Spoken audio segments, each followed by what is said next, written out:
Good morning. It is September the 2nd, and we are about to start our focus for this morning. We're going to talk about several topics, but I'm going to start off with mass migration inflating housing costs. This is a very, very important thing. I'm Senator Dick Black, and this is Focus on the news. We're about to roll into the final phase of the presidential election. One of the things that has always mystified me is why Republicans have failed to link together two of the most important campaign issues to Americans. One is the border collapse, which is a grave concern to the public, and the other is inflation, which is eating people alive, and more than anything, the housing inflation. Housing has become unaffordable to many new families, and the fact is that these two issues are very closely linked. Since the Biden administration took office, and since President Joe Biden assigned Kamala Harris the duties as the immigration czar for America, Kamala Harris has ushered 10 million illegal foreigners across the border into the United States. And these foreigners have taken up a vast share of the available housing. Up in New York, there was a story several months ago about a 95-year-old Korean War veteran who had lived in low-cost apartments for the elderly up there, and the government bought it out, and they kicked all of the American residents out so that they could renovate the facilities and get them up to a higher standards for illegal foreigners who were taking over.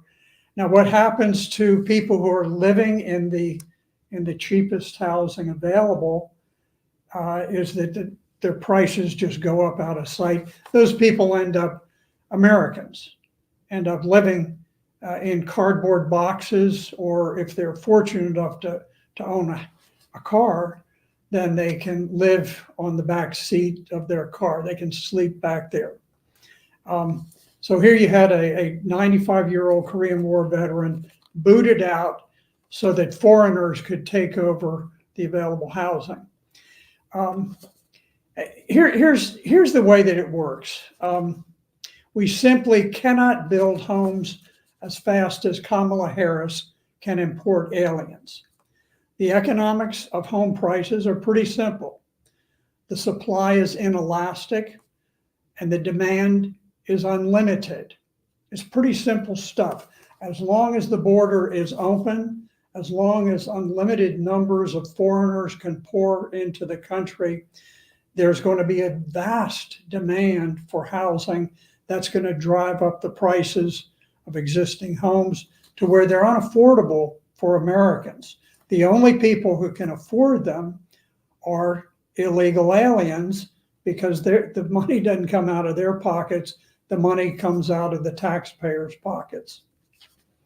Now, a hallmark of the presidency of Donald Trump was that he was the first president in a long time to reassert control over the southern border.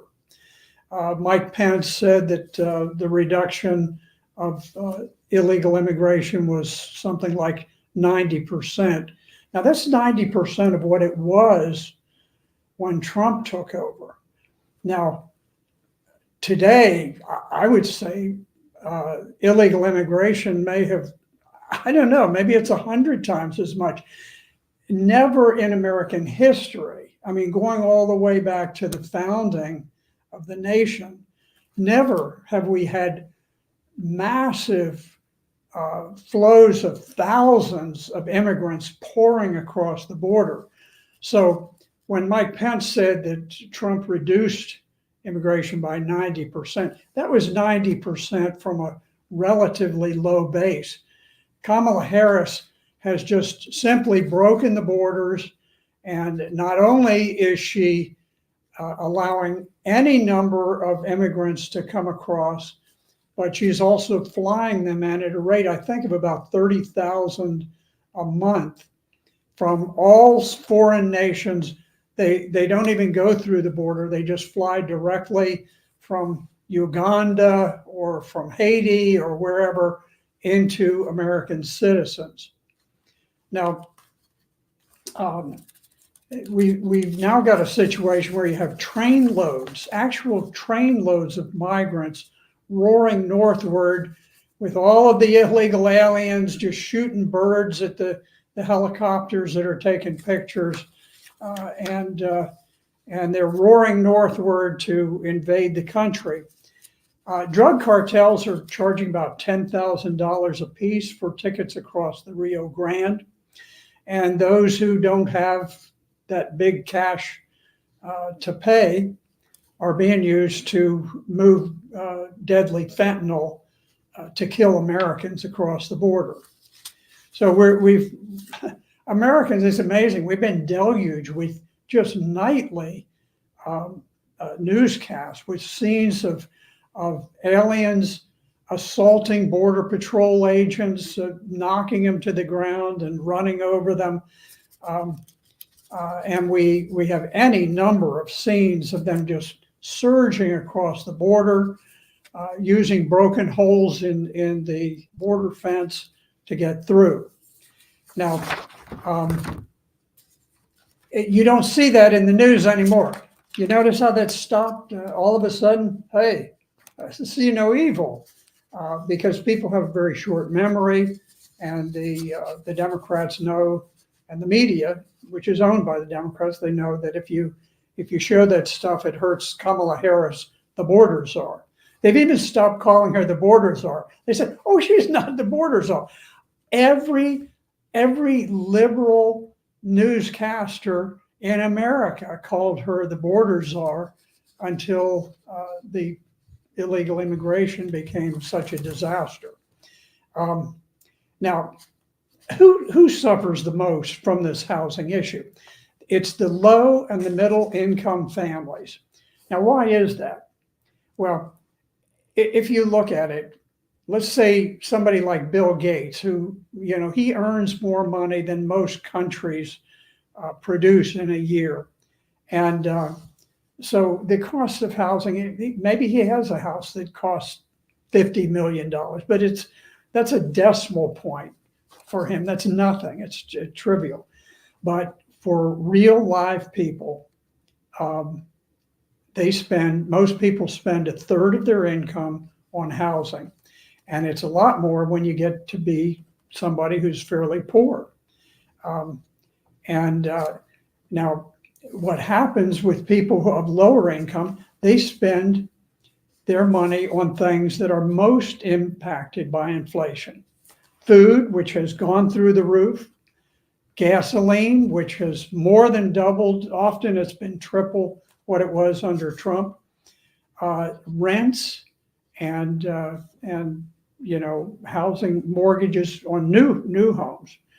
Those things have just skyrocketed.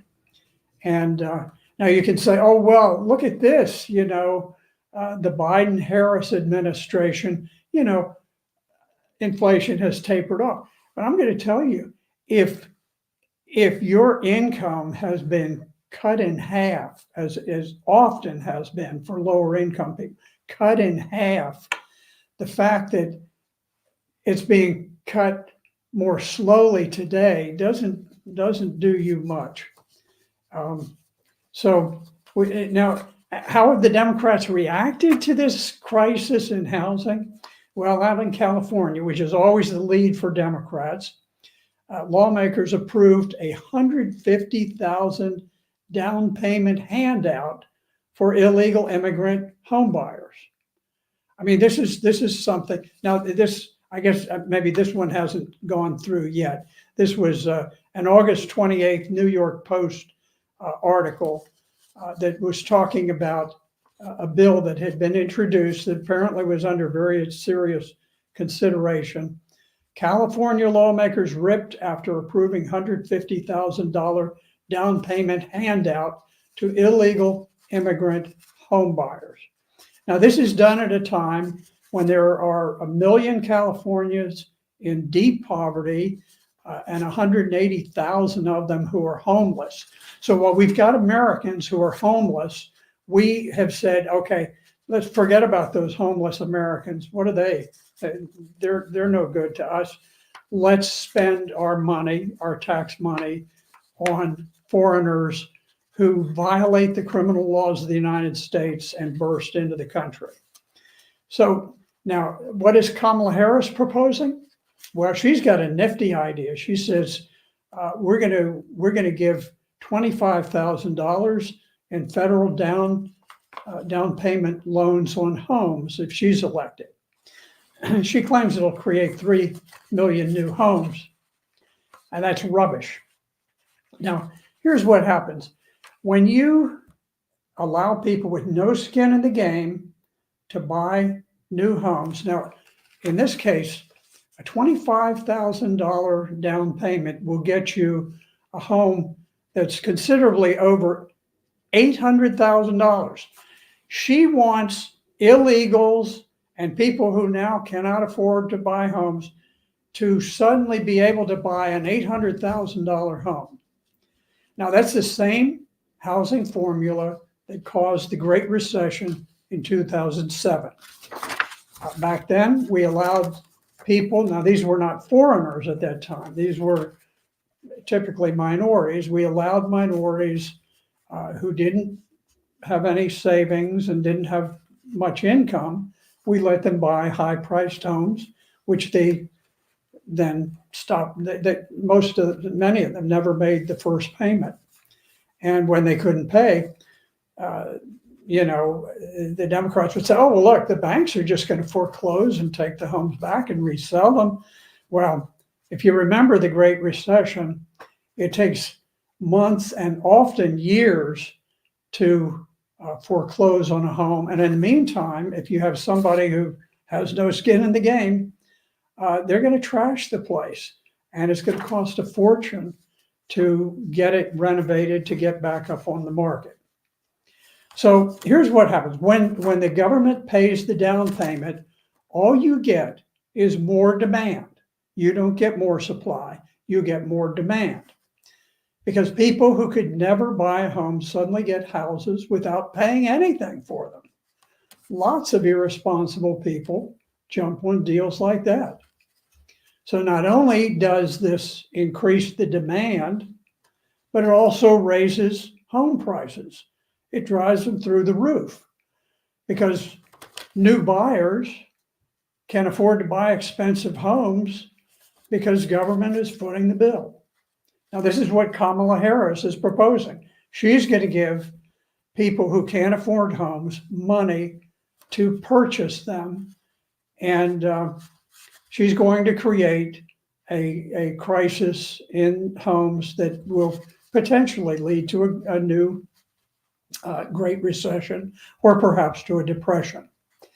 Now, the fact is that the prices will not drop until the demand goes down. And demand will not go down until migrants stop flooding across the border to where they have to be housed at government expense. So the idea that you give foreigners money to buy free homes is not going to solve the housing crisis, Kamala. You can giggle, you can cackle all you want, but all you're going to do is you're going to create a greater housing crisis.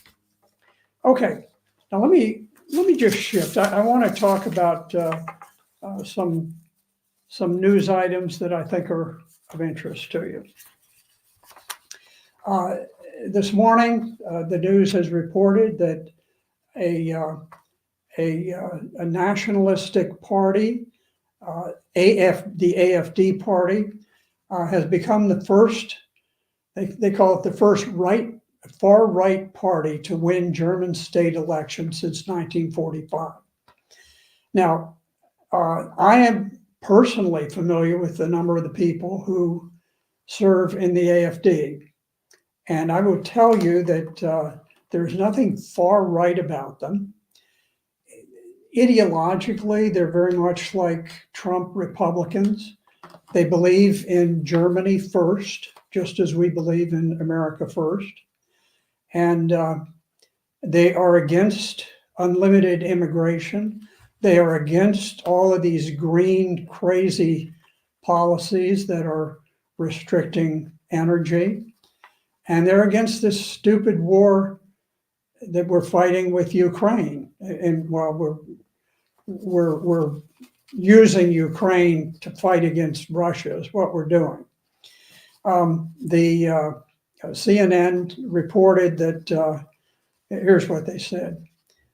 The Alternative for Germany, AfD, has become the first far-right party to win a state election in Germany since the Nazi era, dealing a crushing blow to Chancellor Olaf Scholz's government with only a year to go before the next federal election.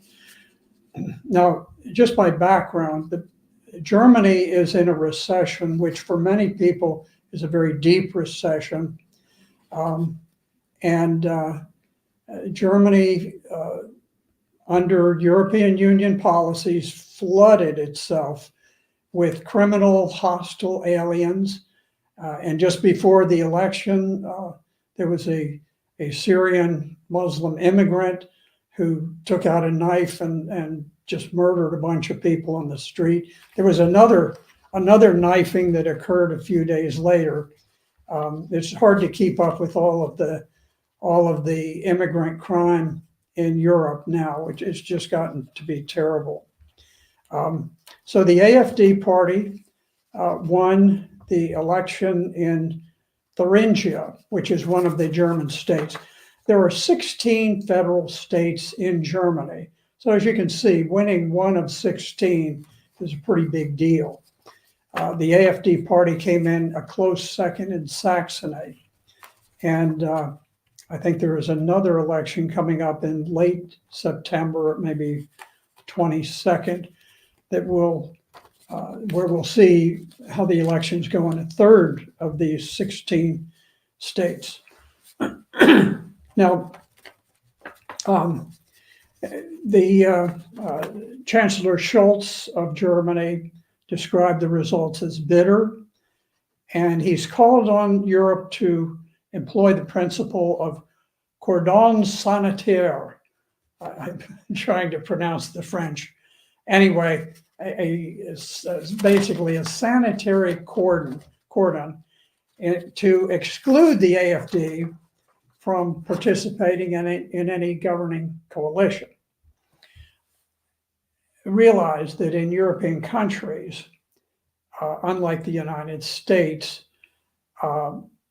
they use a parliamentary form of government where you have multiple parties that compete, and then those parties have to combine to form a government. And so it's not unusual to have two or three parties pull together in a governing coalition. But there's a policy that is promoted by the United States through its dominance of NATO, through its dominance of the European Union. And that policy is that wherever the European people, the people of the different nations, rise up and assert themselves, we push to have that group of people who have risen up pushed out to where they don't have any democratic voice. They're excluded, and only those who just represent the deep state govern the country. We've seen this happening in France. We've seen it happening in a number of different European countries, but Germany is sort of the diamond for U.S. dominance over Europe.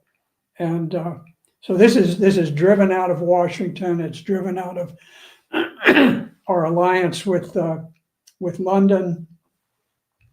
And we constantly push this idea that any nationalistic party has to be suppressed because there are lots of things that the US and the globalists, the boys from Davos, things that we want done that the people don't want done, including illegal immigration, shutting down coal-fired power plants, shutting down nuclear power plants, blowing up the Nord Stream pipeline, which the United States did surreptitiously as part of the war that we're engaged in with Russia.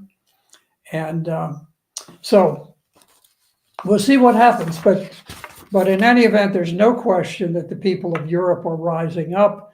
And really, it's a question, will the US State Department, the Central Intelligence Agency, MI6, will they be able to maneuver to keep the people of Europe from having any effective voice in governing themselves? It's not clear which way that will go.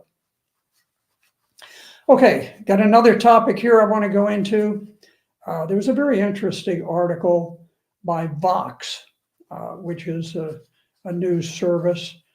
And they did what I think was a very excellent article entitled, "America Isn't Ready for Another War Because It Doesn't Have the Troops." And they start off by saying, you know, so much of the focus on modern warfare is all these wonder weapons, the newest jets, the newest tanks, and all of these things.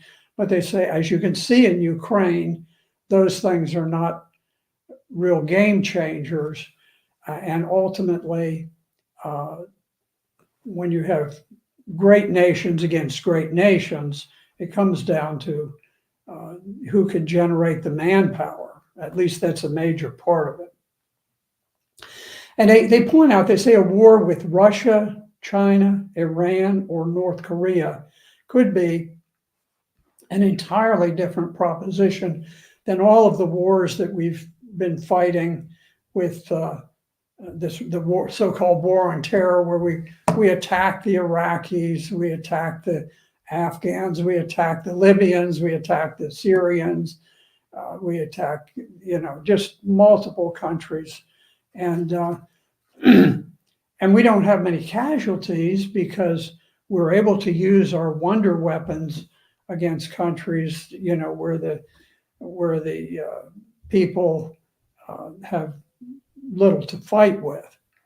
And so what they're saying, the Vox article, which I think is very correct, is that if we fought one of these major military powers, then we could suffer more casualties in a few weeks than the United States suffered in the ongoing war, the global war on terrorism. And it says there just aren't enough Americans who are willing and able to fill the military's ranks to do that. And they give some examples.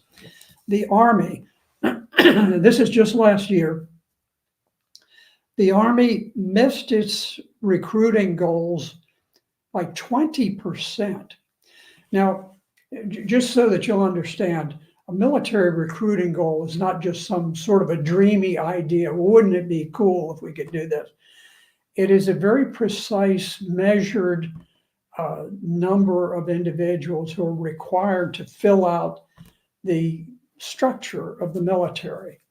So when you hear that there has been a 20% shortfall in the Army, that's a kind of a cataclysmic decline. And this is despite the fact that we have lowered mental standards, physical standards, criminal background standards, all of these things, medical standards. So to fall 20% short after reducing the quality of the force enormously is pretty eye-opening. They point out too that the Army today is the smallest it has been since 1940, which is before we were beginning to build up for the Second World War. So we had a very small peacetime army, and now that's roughly the size that we have today. They point out that not only are the active duty forces falling far short of their goals, they say it wouldn't be such a big problem if the reserves could backfill. But the fact is that the Army and the Navy fell short of their reserve recruiting by 35 to 40%, so even more. The study by the Pentagon shows that only 23% of young Americans are qualified to enlist without a waiver. The fact is, they're too fat, they're too unhealthy, they're not smart enough, they're too criminal, they're too drugged up. And 23%, they're the only ones that are qualified. That doesn't mean they want to enlist. It just means that the others, the other 77% are not, they're not eligible even if they wanted to join. Now, they also mentioned that the scores on the ASVAB, which is the military standardized intelligence exam for recruits, is kind of an aptitude test, more not just intelligence, but it's an aptitude test.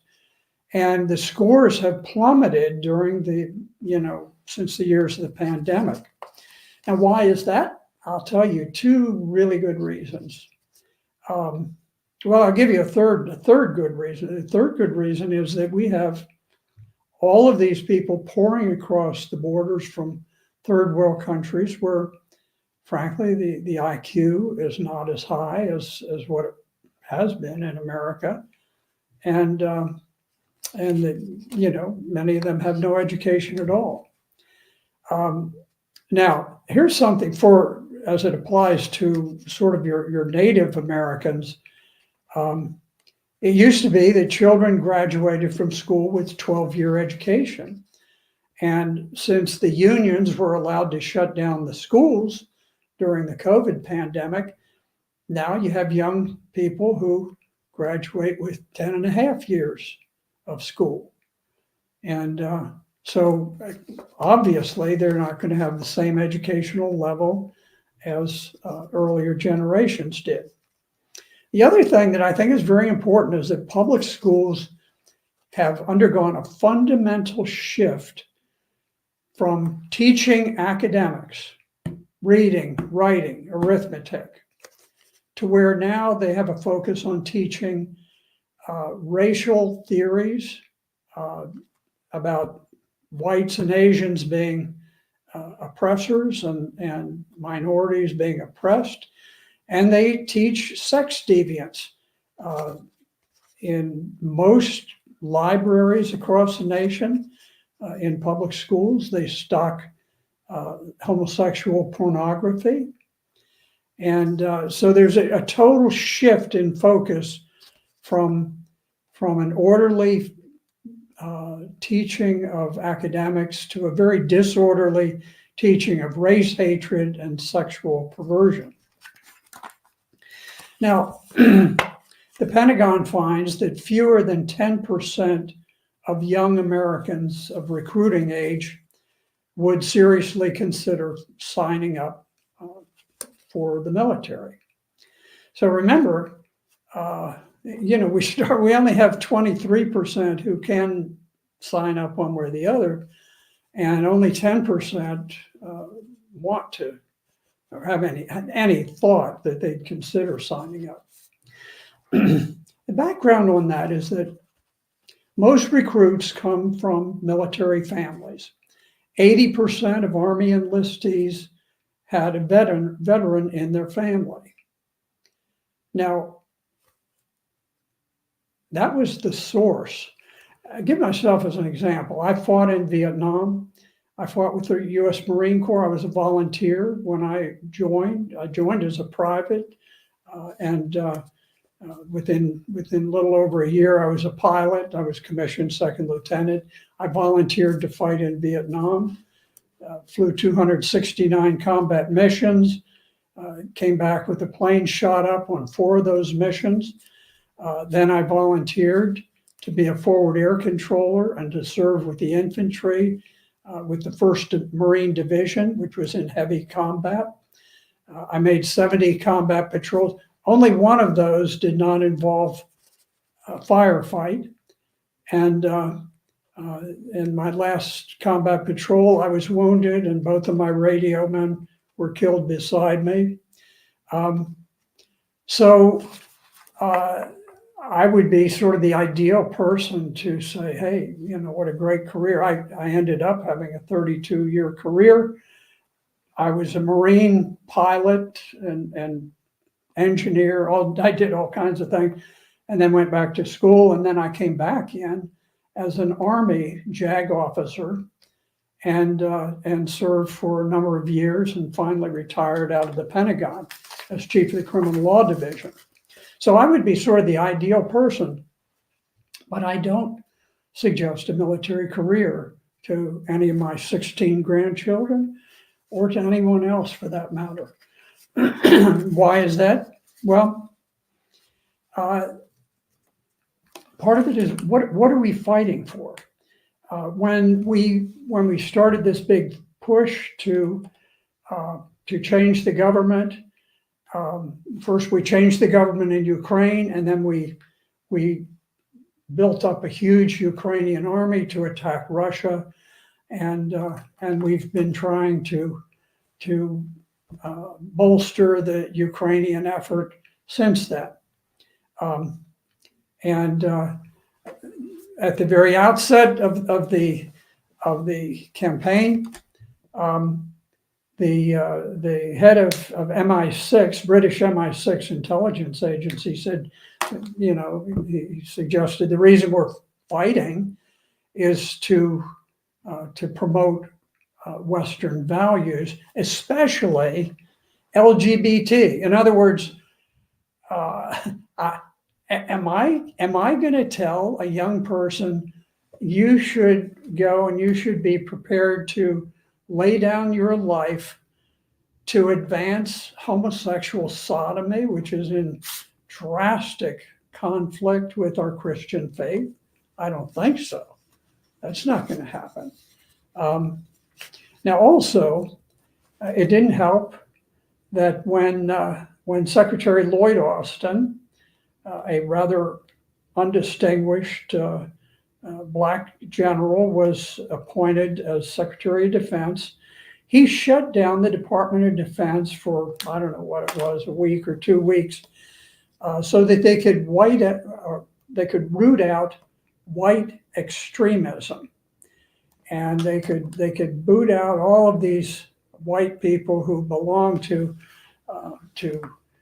organizations he considered racist, which I presume would include things like the Sons of Confederate Veterans, were descendants of Confederate soldiers, recognize the sacrifices of their ancestors, not extreme in any respect. But anyway, there was this effort, this very, very racialist effort to diminish the role of white and Asian soldiers throughout Department of Defense. And today, the Department of Defense teaches critical race theory, that whites and Asians are oppressors and minorities and homosexuals are oppressed. Now, the DOD would deny that they do that, and yet at the service academies, they teach these radical theories, and you can guarantee that these things are filtering their way down through the ranks. Now, another thing that Lloyd Austin did is he purged the military bases, very famous military bases that have been known for 100 years by their names.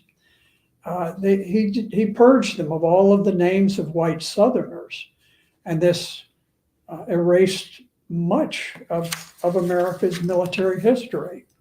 I served at Fort Hood, Texas. A fellow Dick Bowler, who was a great staff judge advocate, he was the SJA for Fort Benning. I knew various people from Fort Bragg, and all of those names have been purged, which means that the history of all of those veterans has also been purged.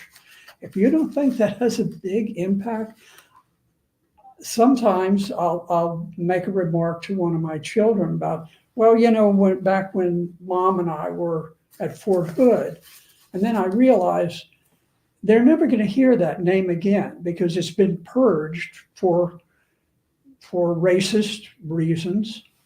And they say, oh, well, it's because these are the names of people who served with the Confederacy. I served a total of 32 years in uniform in the Marines and in the Army.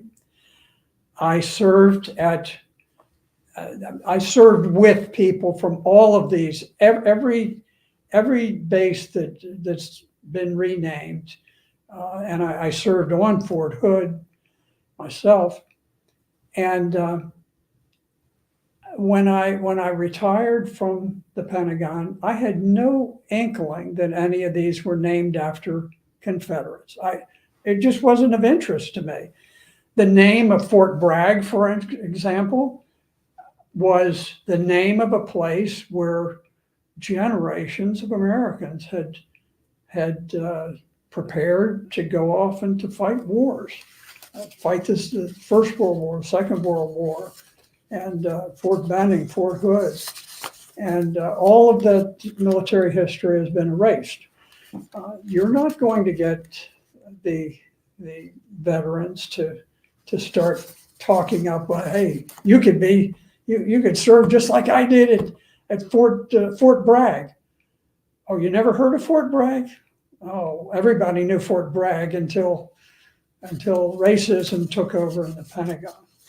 So this is going to have a big effect. The article by Vox noted an especially sharp decline in enlistments by white men and women. And as we've discussed earlier, the vast bulk of the shortfall has been with white recruits. And so if you don't think that's going to have a big effect on the military, then you don't understand the military at all. So we hear politicians casually talking about how inevitable war with China and other places is. Okay, think about a war with China. We can't staff the military today. China is 30 times as big and 30 times as populous as Vietnam was back when we fought that war. Are Americans prepared to lose, let's say, 20 million casualties for some island off the Chinese coast? Where are those men to fight this vast war going to come from? The illegals who are pouring across our borders? You think they're going to fight for America, which is just another foreign country as far as they're concerned? I think one of the things America's going to have to do is to forget about all these overseas wars. We don't have the native-born Americans prepared to fight for them. The new people coming in are going to be less interested in fighting for America than Americans were. So I think we are entering an interesting period where the American people don't like these overseas wars, and it's going to simply become impossible to fight them, no matter how much the globalists, no matter how much people like Mike Pompeo demand war with China, with Russia, with Iran, with every place on the planet. we're not going to be able to do it. So we will see what happens with this election. It seems to be neck and neck right now. We better hope that Trump wins and can salvage something of this country before the time is too late. Thank you very much for being with us today. This has been Focus on the News. I'm Senator Dick Black. We'll see you next Monday.